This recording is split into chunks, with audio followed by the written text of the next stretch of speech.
NoSQL. Lo que dije no lo voy a volver a decir, ustedes seguramente lo tendrán grabado en sus cabezas. Y luego vamos a tener una segunda presentación donde vamos a ver las principales instrucciones de una base de datos orientada a documentos, que es de las más conocidas de NoSQL, que es MongoDB.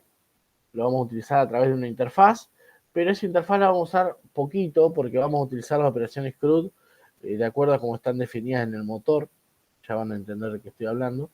Y para terminar el día de hoy, que va a ser un día bastante largo y heterogéneo, vamos a hablar un poquito de esquemas o estrategias de administración de grandes volúmenes de datos. Vamos a contar más o menos dos de los grandes mundos que hay para este tipo de cuestiones. Es decir, cómo pensamos en la administración de bases de datos masivas, de una forma. Pero bueno, arranquemos primero esta aventura. Esta va a ser un poquito el recorrido que vamos a tener vinculado a base de datos NoSQL, por lo menos la cuestión más conceptual. Vamos a definir una base de datos NoSQL, vamos a hablar de esquema base y ACID, ahí vamos a entender de qué se trata, y vamos a ver un poquito las cuatro familias, si se quiere, o esquemas de almacenamiento NoSQL. Bueno, en principio, ¿qué es lo que pasó? ¿Por qué surgen las bases de datos NoSQL? La realidad es que el contexto, la proliferación de grandes datos y de muchas veces generación de datos no estructurados y no del todo depurados, hace que los motores de base de datos tradicionales, ¿sí?, que siguen siendo igualmente de los más utilizados, hayan llegado a un extremo en el cual hay cuestiones que no se podían resolver.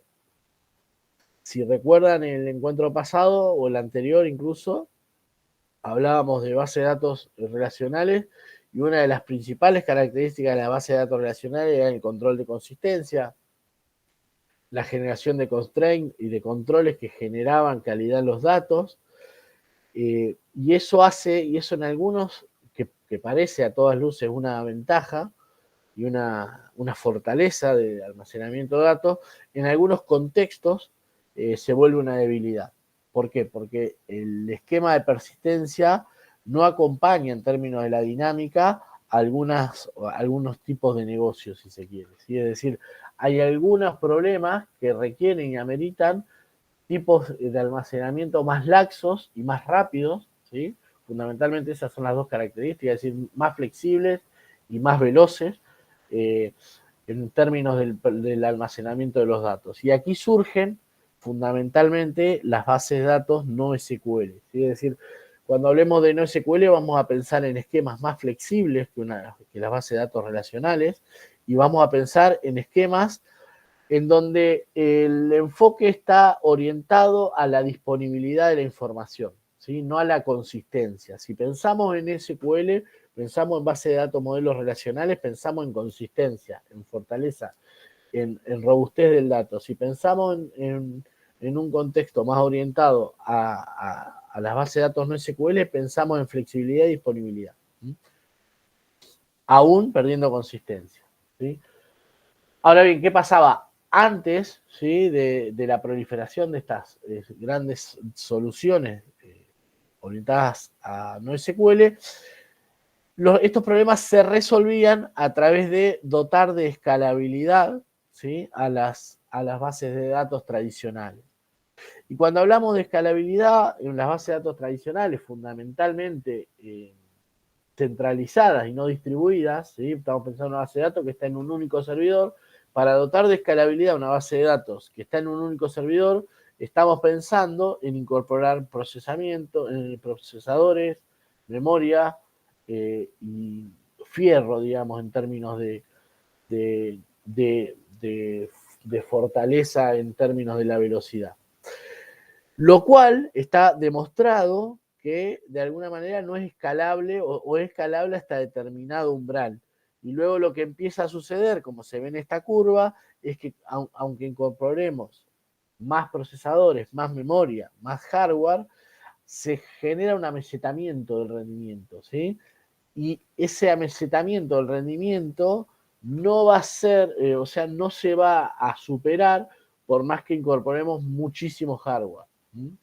Y además hay otra realidad, la cantidad de memorias que puede direccionar un servidor, más allá de que hoy en día es muchísimo, un único servidor tiene una limitación, es decir, no vamos a poder incorporar procesadores a un único servidor de manera ilimitada, y lo mismo pasa con la memoria. Ahora bien, a partir de esto empezaron a surgir otros modelos de persistencia que tienen que ver con modelos que fundamentalmente, si no quiere decir que todos, pero sí es una bandera, digamos, del movimiento NoSQL, empiezan a generarse arquitecturas de persistencia de datos que fundamentalmente o que generalmente son distribuidas. Y cuando alguien tiene una capacidad de distribuir el procesamiento o el almacenamiento de información, en general se dice que ese tipo de aplicaciones son escalables. ¿Por qué? Porque uno puede dividir el procesamiento, el almacenamiento en diferentes nodos y no se produce ese amesetamiento, ¿sí? Más allá de que es verdad que se incorporan para los Debian fundamentalmente algunas cuestiones de complejidad en términos de la administración de la base de datos, ¿sí? Pero una de las primeras cuestiones por las que surge,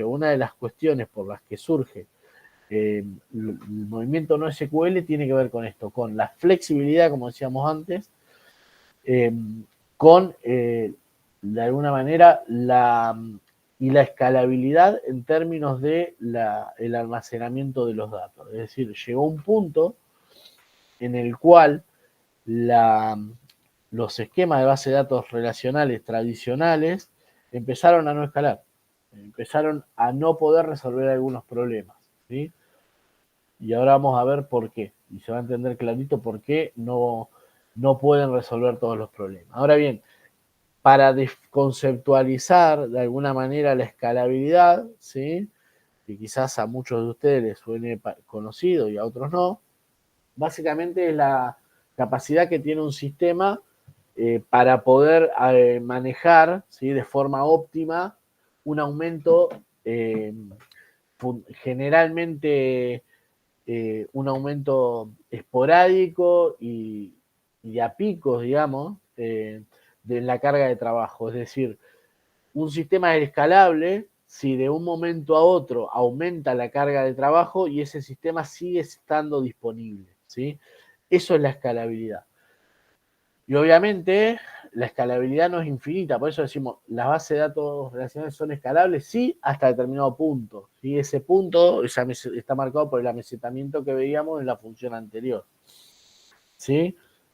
Como decíamos, la escalabilidad implica la capacidad de crecer y adaptarse para cumplir con necesidades cambiantes, ¿sí? Y podemos pensar intuitivamente, fundamentalmente, en dos tipos de escalabilidad, vertical o horizontal, ¿sí? En términos de hardware, la escalabilidad vertical es incorporar, ¿sí?, más hardware a una única instancia, ¿sí?, de hardware, a un único servidor. Nosotros hablamos de escalabilidad horizontal cuando podemos a un servidor de base de datos incorporarle nuevas instancias y poder dividir el almacenamiento de datos en distintos servidores o en distintas en distintas computadoras, muchas veces hogareñas, ¿sí? Hay problemas y hay muy conocidos que resuelven grandes problemas de almacenamiento de datos a partir de dividir en muchísimos usuarios diferentes los datos a almacenar. Un ejemplo para los menos jóvenes acá tiene que ver con, por ejemplo, los sistemas peer-to-peer. Por ejemplo, no sé si se acuerdan, los sistemas tipo casa, ¿sí?, esos que bajábamos la música. Bueno, la música, ¿dónde estaba? Estaba en un montón de computadoras al mismo tiempo. Es decir, no había una sola computadora que pudiera almacenar todos los archivos que eran parte del sistema. Pero toda esa masa de información podía estar disponible a partir de un escalamiento horizontal. Es decir, había muchos archivos en muchas máquinas. ¿Sí?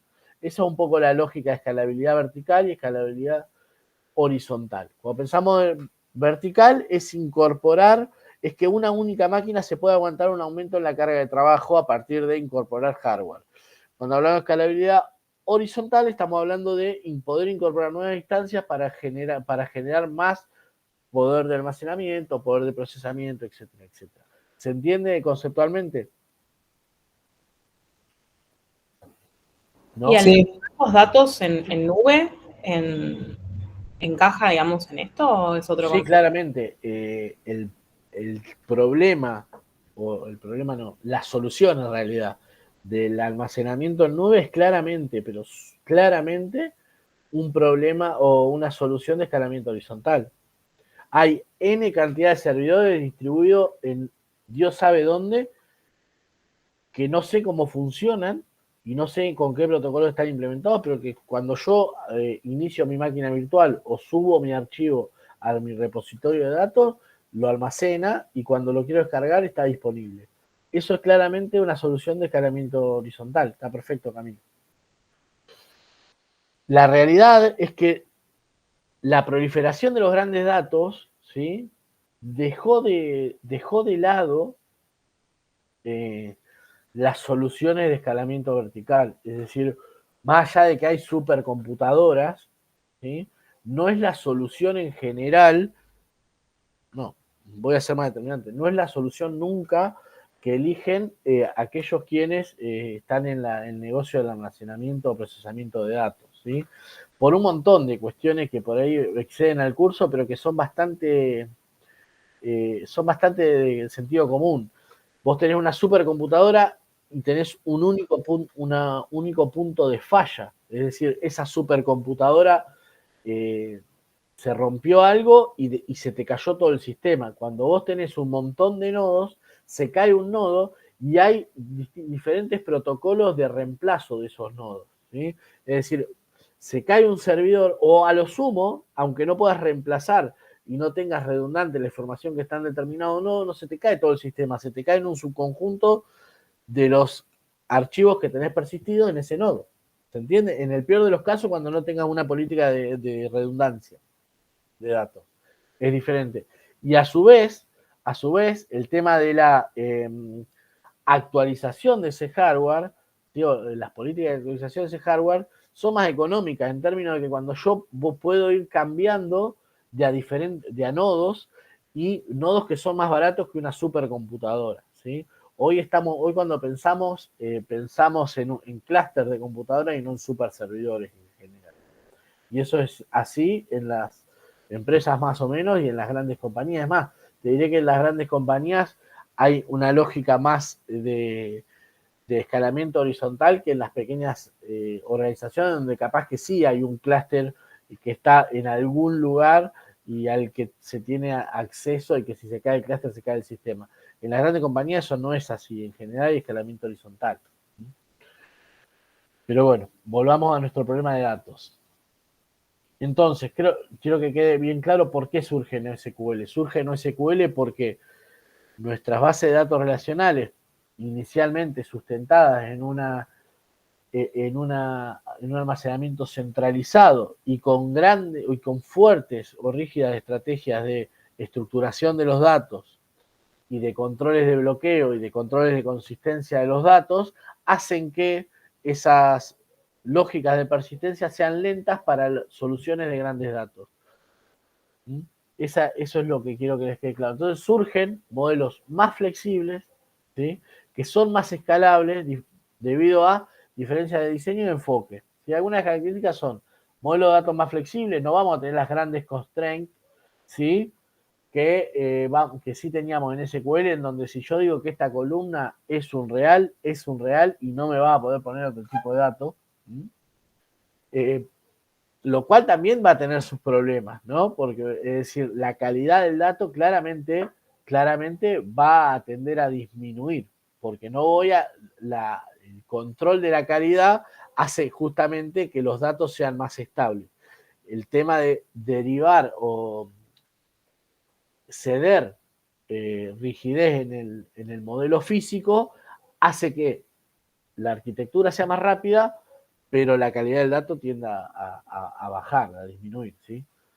Están de por sí, ¿sí? A diferencia de las grandes bases de datos relacionales, que hoy sí muchas son o pueden tener almacenamiento distribuido, están diseñadas desde el vamos para un funcionamiento distribuido, ¿sí? Lo cual es diferente de adaptar un modelo para que funcione distribuido a que nazca el modelo de almacenamiento para funcionamiento distribuido. No hay registro de bloqueo, no hay bloqueo de registro, ahora vamos a ver qué es esto. Claramente, si están pensadas para un funcionamiento distribuido, están pensadas para un almacenamiento horizontal, es decir, en múltiples nodos. Y son más sencillas de administrar. Ahí lo vamos a ver. Por ejemplo, la mayoría de las bases de datos no SQL no tienen, les va a doler, instrucciones DDL, ¿sí? La estructura está, se determina a partir de los datos que yo guardo en esa base de datos. Y acá un poco un esquema un poquito más gráfico de estos modelos no SQL. Y las bondades de alguna manera, ¿sí? Acá estamos hablando del funcionamiento distribuido, ¿sí? Son más sencillas, con lo cual el desarrollo es más rápido. Tienden siempre a la disponibilidad. Hablamos de SQL, hablamos de consistencia de datos. Hablamos de no SQL, hablamos de disponibilidad fundamental. Y son más escalables. Son más escalables en términos de que no se produce en general amesetamiento. Tenemos otros problemas. Y bueno, obviamente, como veníamos diciendo, son más eficientes para problemas de grandes datos. Ahora bien, ¿por qué? ¿Por qué esta cuestión de que son más lentas las bases de datos SQL que las no SQL? Eso está planteado y tiene que ver con el modelo de control de transacciones, ¿sí? Están sustentadas estos dos mundos en dos estrategias de control de transacciones diferentes. Mientras las bases de datos relacionales están basadas en el esquema ACID, las bases de datos no SQL están basadas, casi todas, en el modelo Bayes. Y esto es un poco lo que decíamos, ¿no? Las principales diferencias radican en el esfuerzo de desarrollo y la ubicación de los controles, ¿sí? Por ejemplo, pensemos este problema. Yo tengo una cuenta, ¿sí? Tengo plata en mi cuenta y lo que yo quiero hacer es transferir, ¿sí? Plata a otra cuenta. Eso, pensemos bien, en términos de la base de datos relacional, como acá lo ven, son dos operaciones. Primero me descuenta 1.000 pesos de mi cuenta corriente. Y luego, ¿sí? Le suma 1.000 pesos a la cuenta corriente de otra persona. ¿Estamos de acuerdo que son dos transacciones? Dos updates, ¿sí? Primero hago un update que le resto 1.000 al ID de mi cuenta y luego hago otro update que le sumo 1.000 al ID de la cuenta de la otra persona. ¿Estamos de acuerdo? Sí, sí. Sí, sí. ¿Se ve eso? Pues es fundamental. Pensemos una cosa, ¿qué pasaría si acá pierdo la conexión, se me resetea el servidor o el servidor de base de datos y puedo ejecutar la primera, pero no la segunda? Pierdo plata. El modelo queda inconsistente, ¿sí? Y pierdo plata, como decía Francisco, y la posibilidad de que eso suceda en el tiempo, hay problemas que de alguna manera no lo permiten, ¿sí? Está claro que un banco no podría permitir que su modelo de datos posiblemente deje una transacción incompleta, ¿sí? Entonces, lo que sucede es que el esquema ACID de las bases de datos relacionales lo que dice es, la transacción se va a ejecutar toda o no se va a ejecutar nada, ¿sí? ¿Qué quiero decir? Si falla a mitad de camino, hay un rollback, vuelve para atrás y ni me descuenta la plata a mí ni se la suma al otro. Así funciona la base de datos relacionales. Consistencia el 100% del tiempo. O hace todo o no hace nada, ¿sí? Eso es fundamental. Es decir, no va a permitir hacer las cosas a medias. Esa es una característica intrínseca de los sistemas de base de datos relacionales. Y un poco acá está diagramado. O sea, la transacción es responsabilidad del motor de base de datos. Toda la transacción son estas dos operaciones. O se hace toda o no se hace nada. El modelo, el sistema de base de datos siempre es consistente. Ya sea esté actualizado o no, pero va a ser consistente. No va a quedar a mitad de camino. ¿Se entiende?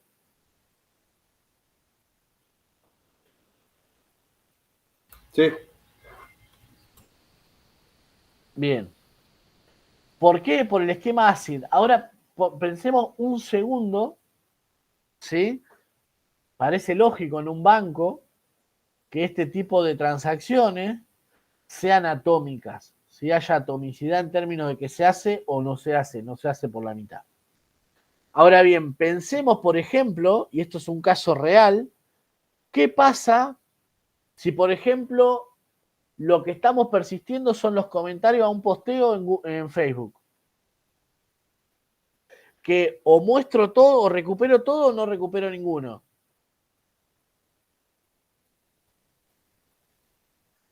La realidad es que ese tipo de problema va a preferir tolerar que un subconjunto de los registros por un momento no se esté mostrando, esté siendo el sistema, no se esté recuperando, sea el sistema inconsistente, pero que esté disponible. Imaginen que cada vez que ustedes quieren ver un comentario en Facebook, o se abren todos o no se abre ninguno, ¿sí?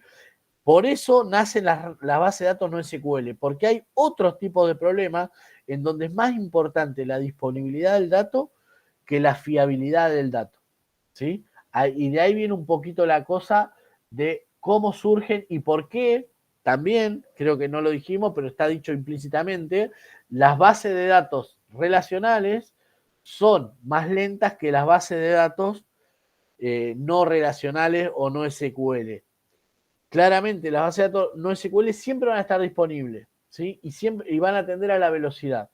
Las bases de datos relacionales siempre van a ser consistentes. Y siempre van a ser consistentes.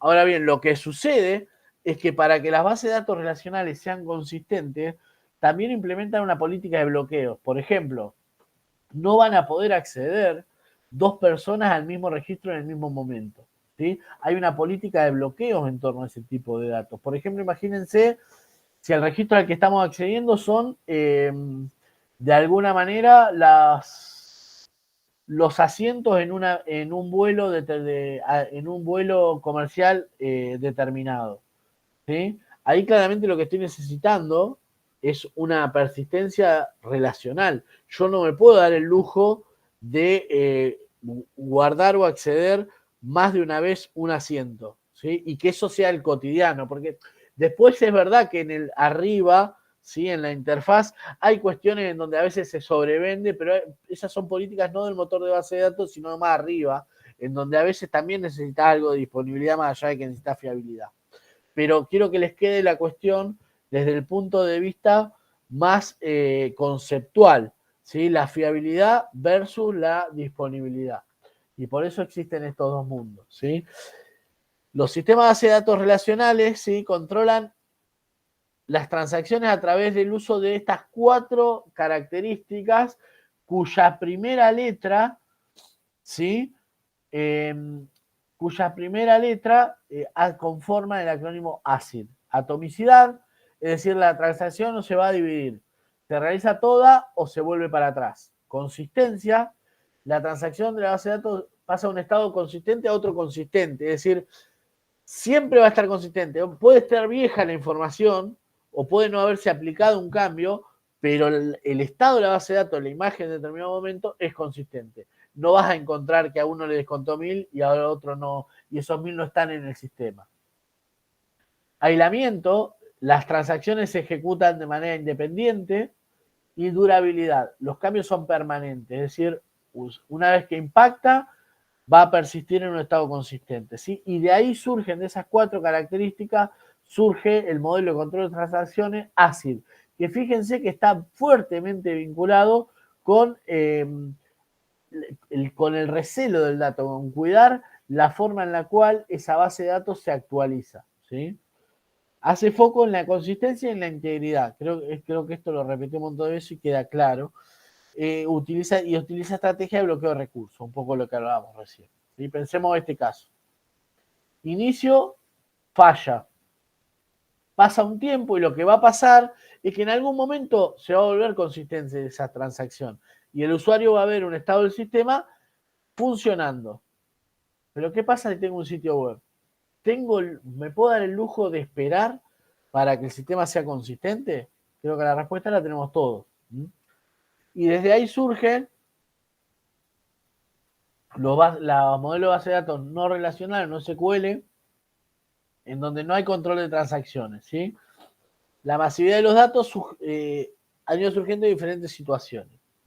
Esto lo hablábamos, ¿no? El tema de los carritos de compra, el tema de pago más envío, bueno, todo lo que tiene que ver con web necesita, amerita y utiliza generalmente un esquema no SQL, ¿sí? No importa mantenerlo inconsistente por unos minutos, lo que sí importa es estar activo, ¿sí? Estar disponible. ¿Y qué es base? Bueno, disponibilidad, ¿sí? No importa que estén temporalmente inconsistentes, pero tiene que estar disponible. Permite algunas inconsistencias, ¿sí?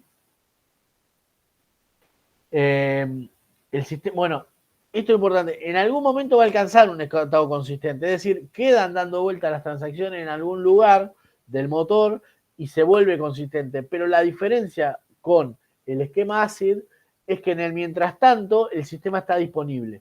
Esa es la diferencia entre un esquema y el otro. ¿Se entiende la lógica? ¿Cuál es la diferencia entre un esquema SQL y un esquema no SQL?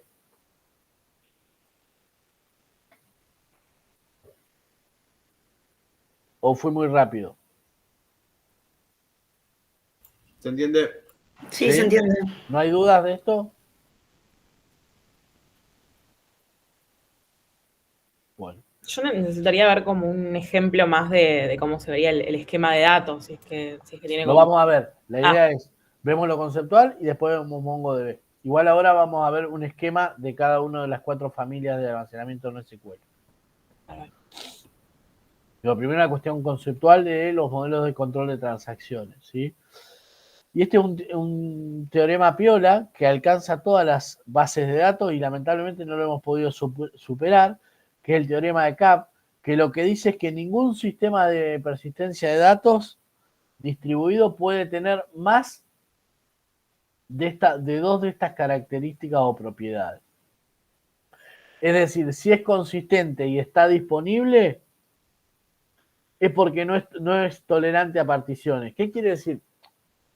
¿Y qué lógica se esconde acá? Cuando yo estoy pensando en una persistencia de base de datos distribuida, es decir, con particiones de datos, es decir, una parte lo tengo en este servidor, otra en este nodo, otra en este nodo, otra en este nodo, lo que va a pasar esporádicamente es que algún nodo no esté disponible.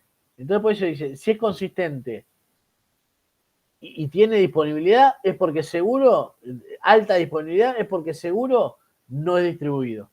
¿Sí? Si es distribuido y es consistente, no siempre va a estar disponible. Y si está disponible y es tolerante a particiones, es decir, es distribuido, entonces no siempre va a estar consistente. Y esto va así. O sea, vamos a tener que elegir, de acuerdo al problema, un modelo o una tecnología de persistencia de datos que cumpla con 2 de las 3 propiedades que más nos interese de acuerdo al problema que vamos a modelar. Pero las 3 al mismo tiempo, olvídense. ¿Sí? Y es frustrante, pero es exactamente así. No vamos a poder cumplir la consistencia, la disponibilidad y el esquema distribuido, las 3 situaciones al mismo tiempo. Por lo menos hasta ahora eso no está resuelto. Penalizamos la consistencia para hacer valer la disponibilidad. Y la disponibilidad la penalizamos para hacer valer la consistencia. Eso es así. Ahora bien, hay como 4 familias de almacenamientos, ¿cómo no? Son 4 familias de almacenamiento no SQL y las vamos a ver aquí. Cuando hablamos de SQL vamos a hablar, esto ya debiera resultarles familiar, de un esquema relacional con tablas y relaciones y estrategias vinculadas a cubos o data warehouse, que lo vamos a ver en la segunda parte del encuentro de hoy. Y cuando hablemos de NoSQL vamos a estar hablando de base de datos clave-valor, que son interesantes en términos de almacenamiento, no tanto para consultas. Bases de datos orientadas a grafos, que están muy piolas para modelar relaciones. Ahora vamos a verlo. Bases de datos orientadas a familias de columnas y bases de datos orientadas a documentos, que es la que más vamos a trabajar. Clave-valor, ¿cuál es la lógica? Hay un ID a través del cual yo accedo a un elemento de la base de datos. ¿Sí? Esto es así. Yo para acceder a un valor de la base de datos necesito el ID. ¿Sí? Esto es sencillo. Tenemos un ID y un valor. Punto. ¿Para qué generalmente se utilizan estas cuestiones? Y por ejemplo para cuestiones vinculadas a persistencia de archivos tipo blob, es decir, algún PDF o las páginas por ahí de diarios HTML en donde vos tenés, vieron que cuando vos entras a la noticia del diario dice, si usted mira bien la URL, dice URL igual 176, o en la noticia de ID 176. Vos rápidamente podés guardar en una base de datos clave-valor, ¿sí? Toda la página web y la levantás. Lo que tiene la base de datos clave-valor es que, obviamente, son muy rápidas para recuperar datos. El problema que tienen, ¿sí? Es decir, recuperan y escriben rápidamente. El problema que tienen es que, de alguna forma, no puedo hacer consultas sobre esos datos. Es decir, sí o sí, para tomar los datos, o los leo todo, o conozco el ID. No hay otra forma. Obviamente, las ventajas son, tiene escalabilidad horizontal, que esto va a ser una ventaja con una constante en las 4 familias, un rendimiento de recuperación y escritura de datos súper rápido y al ideal para almacenamiento en caché. A ver, hay una cuestión, obviamente el ID va a tener que estar en otro lado, ¿sí? Y la ventaja de que yo tengo el ID en otro lado, en otra persistencia, y luego una vez que tengo el ID puedo ir a esta base de datos que recupera los datos más rápido, ¿sí? Yo podré, por ejemplo, no sería el mejor esquema, pero podría tener los ID de noticias en una tabla SQL, y una vez que yo recupero el ID de noticia para traerme el texto de la noticia o directamente el maquetado CSS y el HTML, ese archivo lo guardo en una base de datos clave-valor. Entonces, una vez que tengo el ID, voy a pedirle a él la información, el archivo. No la guardo en una base de datos SQL que es más lenta, ¿sí? Esa es un poco la lógica. Hoy, obviamente, la desventaja es que no son aptas para consultas complejas. Yo lo único que puedo preguntar es, o lo que puedo decir es, dame la información que está en esta ID. Y la estructura de datos es esa. No hay flexibilidad. Yo no voy a hacer un modelado como si hago en otros casos, ¿sí? Familia de columnas. Esta es súper rara. Es decir, yo voy a tener todos los datos, en vez de tener una fila, voy a tener una columna. Y esa columna, a su vez, va a tener un conjunto de filas que modelan a esa columna. Esto tiene que ver con una cuestión más de arquitectura, de hardware, en donde guardar por columnas muchas veces es más rápido que guardar por filas, ¿sí? No son tan utilizadas estas bases de datos, pero son interesantes para consulta analítica cuando veamos base de datos data warehouse, almacén de datos en la segunda parte de la clase, van a entender por qué. Y son súper complejas para entender y son poco, yo he trabajado con algunas, son poco, el sentido común no opera, son difíciles, nosotros tenemos modelada la cabeza para pensar en filas y columnas, ¿sí? La tercera de estas están buenísimas para algunos problemas. De hecho, yo he trabajado bastante con una, se llama Neo4j, Neo, un 4 y una G, donde vos tenés un nodo o muchos nodos que están vinculados a través de aristas, ¿sí? Hay una teoría de grafo fuerte acá atrás, ¿Por qué es interesante? Porque yo digo, bueno, este nodo se relaciona con este otro nodo a través de una arista que tiene una etiqueta, y esa etiqueta de alguna manera te puede estar hablando de qué tipo de relación, ¿sí?, estás modelando. Pensemos que si nosotros quisiéramos modelar las relaciones entre personas en una base de datos SQL, yo tendría una base de datos, una tabla personas, con una columna AMA, ¿sí?, tal persona, una persona, nombre de persona, nacimiento, Twitter, AMA A, y ese ID estaría apuntando a otra fila de esa misma tabla, ¿sí? Y a veces lo que se podrían producir son bloqueos, porque al mismo momento que yo leo una fila de una tabla, no podría, de forma actualizada, seleccionar datos de esa misma tabla, porque hay una política de bloqueo, lo que veníamos hablando. En cambio, las bases de datos orientadas a grafo manejan esto con mucha naturalidad. Está súper interesante esta cuestión. Sirve para, no tanto para instancias, sino para modelar relaciones. Es decir, si yo tengo una política de grandes datos o de muchas filas, lo más probable es que no sea el mejor modelo. Ahora, si yo tengo que modelar relaciones, y voy a venir acá. Seguro. Una de las cuestiones de las más interesantes que proporciona una semántica rica, es decir, eh, las, las bases de datos relacionales en realidad se centran en las características de la persona, de la entidad que modela una tabla, ¿sí?, o del objeto que modela una tabla. Estas bases de datos, además de tener un conjunto de características para cada uno de los nodos que forman parte de la base de datos, también tienen o permiten modelar de forma totalmente natural relaciones entre esos nodos. Y eso es un valor agregado. Cualquier cosa me paran si hay alguna cuestión que surge, ¿sí? Obviamente son ideales para modelar problemas que tienen algunas relaciones. Como todas las bases de datos SQL son escalables horizontalmente y tienen consultas súper eficientes. Es decir, uno podría preguntarle, de hecho, hay un proyecto súper grande que se llama la web semántica, en donde hay un súper grafo de conocimiento, ¿sí?, que está implementado. De hecho, Google lo tiene implementado para las búsquedas hace bastante. Fíjense que ustedes cuando preguntan, no sé, hoy ingresan a la base, a la búsqueda de Google y pueden preguntar edad de, no sé, Javier Milei, qué sé yo, cualquiera.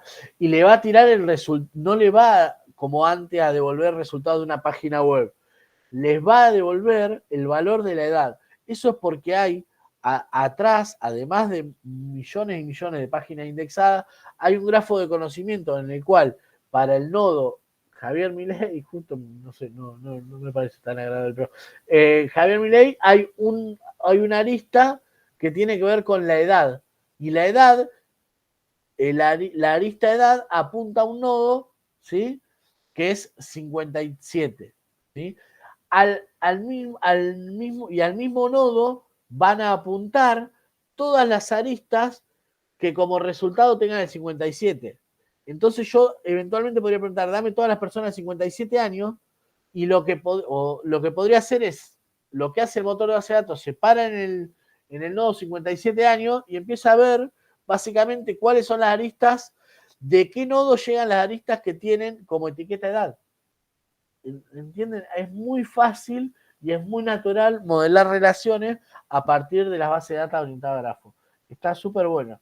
El tema, lo más complicado, yo he trabajado en este tipo de soluciones, lo más complicado es meter los datos adentro del grafo, porque todos los datasets que nosotros tenemos no están pensados para esa estructura. Entonces ahí hay un preprocesamiento de los datos muy fuerte. Bueno, obviamente no son óptimas para todas las aplicaciones, puede ser complejo de modelar, eso depende del problema. La realidad es que esta no podría ser una navaja suiza en donde llego para todo uso grafos, ¿sí? Quizá la estructura más parecida a una navaja suiza sea la orientada a documentos, pero ahora vamos a ver. Y la que dejamos para la última, la orientada a documentos, básicamente almacena los datos en distintos documentos. No sé si algunos de ustedes conocen el formato JSON. ¿Alguien lo conoce? No. Sí, yo trabajo con JSON. Para Excelente. mapear, ¿no? ¿Se usa? ¿Cómo? Para mapear. Se usa para un montón de cosas. En web se usa muchísimo. Cuando uno trabaja con diccionario y esas cuestiones, en programación, luego se usa muchísimo. Se utiliza sobre todo para modelar distintas cuestiones con una lógica relativamente flexible. Además, lo que tiene de interesante es que en general uno puede guardar en texto plano estas cosas. Entonces, después la transferencia entre nodos de esa información es más rápida y tiene cierta estructura. Fíjense hacia la derecha, ¿sí? En donde ven 3 documentos de ejemplo. Un documento JSON, ¿sí? Es básicamente empieza y termina, tiene una sintaxis particular, empieza y termina con una llave y va a tener un conjunto de propiedades, ¿sí?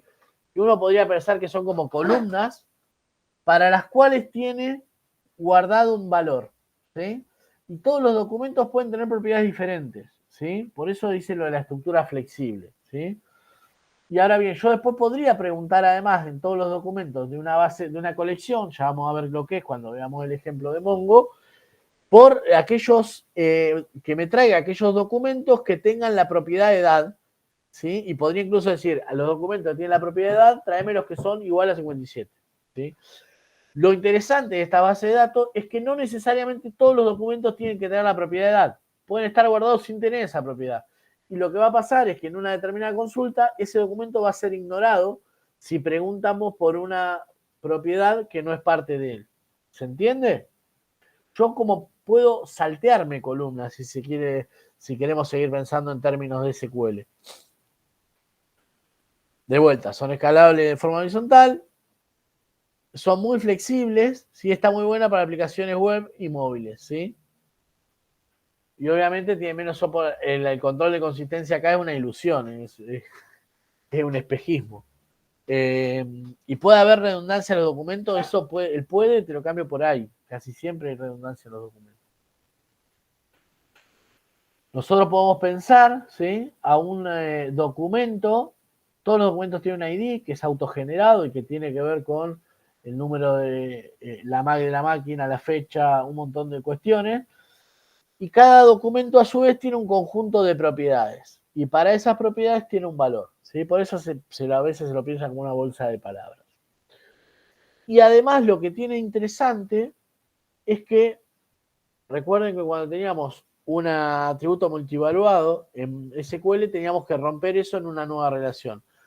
Los documentos de JSON permiten guardar jerarquías adentro, es decir, un atributo, ¿sí? O una propiedad puede tener adentro un conjunto de propiedades.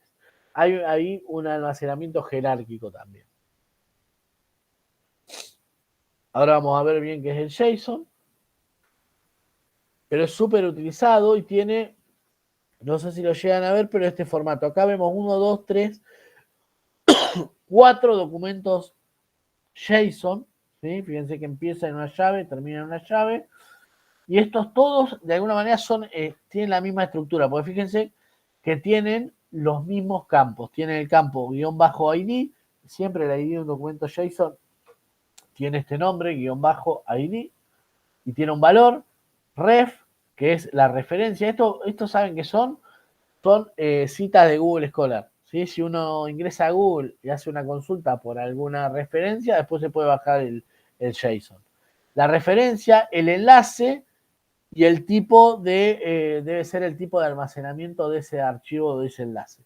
Fíjense que hay 4 documentos que tienen básicamente las mismas propiedades. La realidad es que lo que permiten la base de datos orientada a documentos es que algunos documentos tengan adentro características diferentes.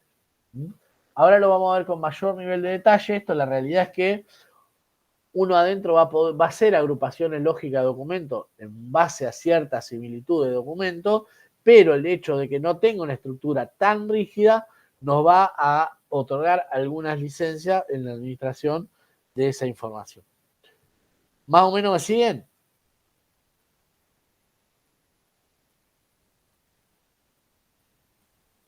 ¿No? Sí, sí. Esperen un segundo.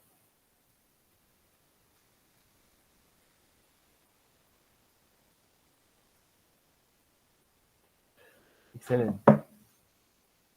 Bueno, y acá algunas de las cuestiones en las que me basé para esta presentación teórica, quédense tranquilos, que en la próxima presentación bajamos toda a tierra y vamos a ver cómo administrar una base de datos MongoDB, cómo crear una base de datos, cómo modificar registros, actualizar registros que no se van a llamar registros sino documentos y cómo consultar registros, ¿sí?